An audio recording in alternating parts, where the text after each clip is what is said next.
In this third chapter, one of the things we're going to talk about is just kind of in general the history of astronomy. And astronomy is actually a branch off of physics, and astronomy is a science. And there are a lot of cool attributes of science, and one of them, as we talk about the history of astronomy, is the fact that we keep building on what others have done in the past. So what you're looking at here is an astronaut, and he is actually free-falling towards the Earth. You can kind of see the clouds and the Earth's atmosphere down underneath there. And one of the things I think is interesting, we cover this more in meteorology than astronomy, is during the daytime what makes the Earth's skies blue is actually the particles, the gas particles in the Earth's atmosphere do some scattering of the sun's light. So if you get beyond my point is, if you get beyond the atmosphere, that kind of thin layer of gases associated with the Earth, then during the daytime, like the sun could be out there, and the skies would be pitch black. I just think that's kind of cool. So one of the things we're going to kind of end this chapter with is the scientific method, the scientific approach to solving problems, to explaining observations.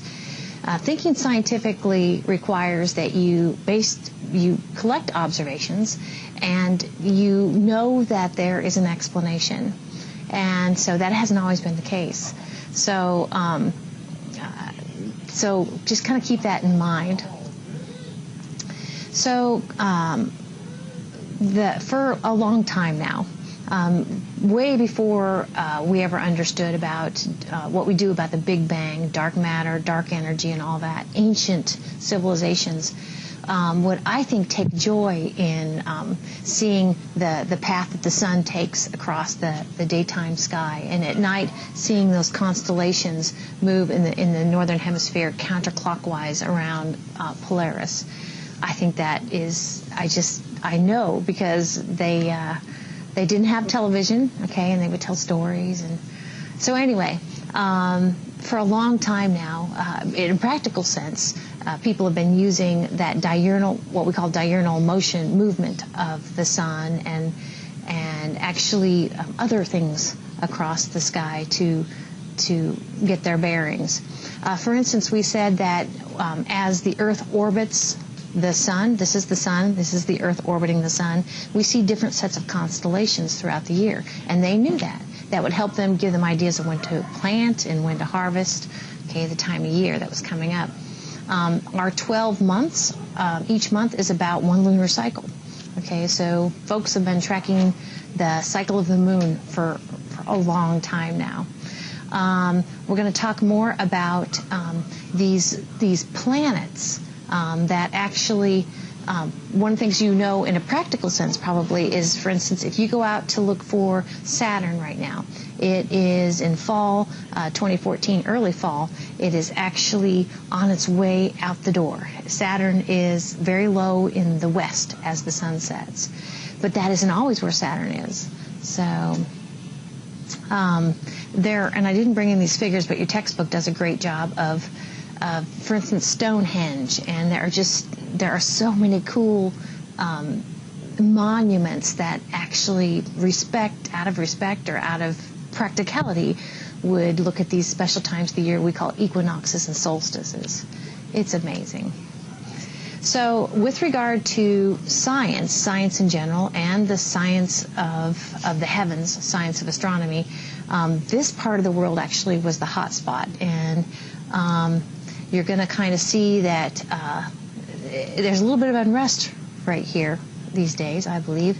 But speaking of unrest, back in the time of Alexander the Great, he prepared this library as a repository, and out of respect of knowledge, he brought knowledge into the library and from all over. But when he was conquered, this library was burned to the ground. So after that, or kind of time-wise, the folks of the Muslim faith then, I'll say, took the baton, but then they took it upon themselves to have a library, a storehouse of knowledge, collecting knowledge. These days we call it the Internet, or the World Wide Web. but if you're like me, sometimes you wonder what goes on there. Is it really representative and all that? Okay. So this collection of knowledge kind of is what I was alluding to, the fact that in science we build on what others have already know. We don't have to reinvent the wheel, so to speak, start from scratch. So this saving of knowledge then in the Library of Alexandria and then with the Muslim faith, that was important for our current modern day science. So I brought this slide in. Actually, if you printed out slides, you don't have this slide, but just kind of bear with me. So, and, oh, by the way, bear with me, but I will send it to you or make it available for you. Okay, because I think it's interesting when we think about what folks long time ago, what they were thinking as they looked up at the nighttime sky. They would see these planets kind of moving against the background stars. And we're going to talk about that motion of planets against the background stars. But here, all in one view, which is kind of rare, so I'm glad they took a picture of it. You see shy Mercury down there at the bottom. We have two inner planets, Mercury and Venus. Okay, and Mercury and Venus are always going to be close to the Sun because they are on an inside track relative to us. So then we have Mars, the next planet beyond Earth. And then we have a couple of gaseous or Jovian planets. They're kind of reversed relative to the order they are from Earth, but we have Saturn and Jupiter.